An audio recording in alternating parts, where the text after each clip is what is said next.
ہے اس کے شوہر کو بلا کے اس کو سزا دیں. انہوں نے فرمایا رونا اگر سچے ہونے کی دلیل ہوتی تو یوسف علیہ السلام کے بھائی اپنے بھائی کو کنویں میں پھینک کے روتے ہوئے ہی آئے تھے اور کیا کہہ رہے تھے؟ بھیڑیا کھا گیا. ہائے ابا ہم وہاں جنگل میں کھیلنے کے لیے گئے اور بھیڑیا کھا گئے. وجاءوا اباہم عشاء یبکون. اللہ فرماتے ہیں وہ اپنے ابا کے پاس سارے کے سارے روتے ہوئے آئے. تو رونا برحق ہونے کی دلیل نہیں ہے.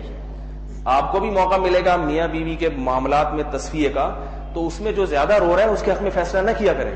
بعض دفعہ مرد بھی روتے ہیں بہت زیادہ، حالانکہ وہ ظالم ہوتا ہے لیکن رو رہا ہوتا ہے. آپ نے تو پاکستان میں تو اس کی بہت ساری مثالیں ملتی ہیں. جو سب سے بڑا ظالم ہوتا ہے وہی مظلوم پہ سب سے زیادہ رو رہا ہوتا ہے. آپ بندہ ماریں اس کی میت پہ سب سے زیادہ آپ روئیں، لوگ سمجھیں گے اس نے نہیں مارا، باقی کوئی بھی ہو سکتا ہے. تو رونا کبھی بھی دلیل برحق ہونے کی دلیل نہیں ہے. تو جب بھی زوجین کا تصفیہ ہو، لڑائی جھگڑا ہو، بٹھا کے آپ ان سے یہ پوچھیں کہ بھئی چوری کا الزام لگایا تو کوئی چوری کا واقعہ جو آپ نے اپنی آنکھوں سے دیکھا ہو یا آپ کے پاس اس کے گواہ ہو. اگر ایسا ایک واقعہ آتا ہے پھر ٹھیک ہے بھئی واقعی ثابت ہو گیا یہ آدمی چور ہے. اس کے یہ لڑکیوں کو ٹکٹکی باندھ کے دیکھتا ہے، یہ بھی الزامات لگتے ہیں.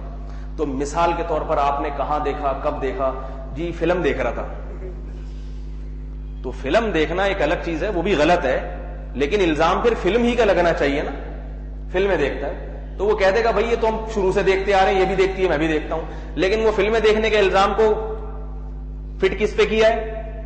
عورتوں کو دیکھتا ہے. اب دونوں میں فرق ہے، گناہ دونوں ہی ہیں لیکن نوعیت میں فرق ہے دونوں کی. تو اللہ تعالیٰ کیا فرماتے ہیں قرآن مجید میں؟ وَهُوَ فِي الْخِصَامِ غَيْرُ مُبِينٍ. جب جھگڑا ہوتا ہے تو عورت غیر مبین دلائل سے بات نہیں کرتی. سمجھ میں آ رہی ہے بات؟ جذبات سے بات کرتی ہے. اور بعض دفعہ بیچاری دلائل سے بات کرنا چاہتی ہے مگر اسے دلائل کے صغرے کبرے ملانا آتے نہیں ہیں. اس کے پاس دلیل وہ برحق بھی ہوتی ہے، بعض دفعہ برحق ہوتی ہے، اس کا میاں غلط ہوتا ہے، ظالم ہوتا ہے، لیکن اس کے پاس وہ الفاظ نہیں ہوتے کہ اس کو کس طرح سے غلط ہونا ثابت کر دے. یہ بھی ایک گویا کہ ایک عیب ہوا نا. تو عقل کامل ہوتی ہے تو انسان دلیل کو تنقیح کر کے، دلیل کو منقح کر کے پیش کر دیتا ہے اور سامنے والے کو دلائل کی دنیا میں قائل کر دیتا ہے. لیکن میں بار بار بتا دوں یہ قاعدہ کلیہ نہیں ہے. بعض خواتین بیان میں مردوں سے زیادہ تیز ہوتی ہیں اور مرد وہی ہوتے ہیں جو میں نے لفظ آپ پہلے استعمال کیا، مکھنچو کا لفظ، معذرت کے ساتھ، کیونکہ میں نے دیکھے ہیں ایسے عجیب سے نا، تو مجھے اس لیے میں عرض کر رہا ہوں، وہ نہیں بتا سکتے. تو یہ سب اس بات کی علامات ہیں کہ اللہ نے عورت میں صلاحیت مرد سے کم رکھی ہے. تو یہ سب رکھی ہے اس کے شوہر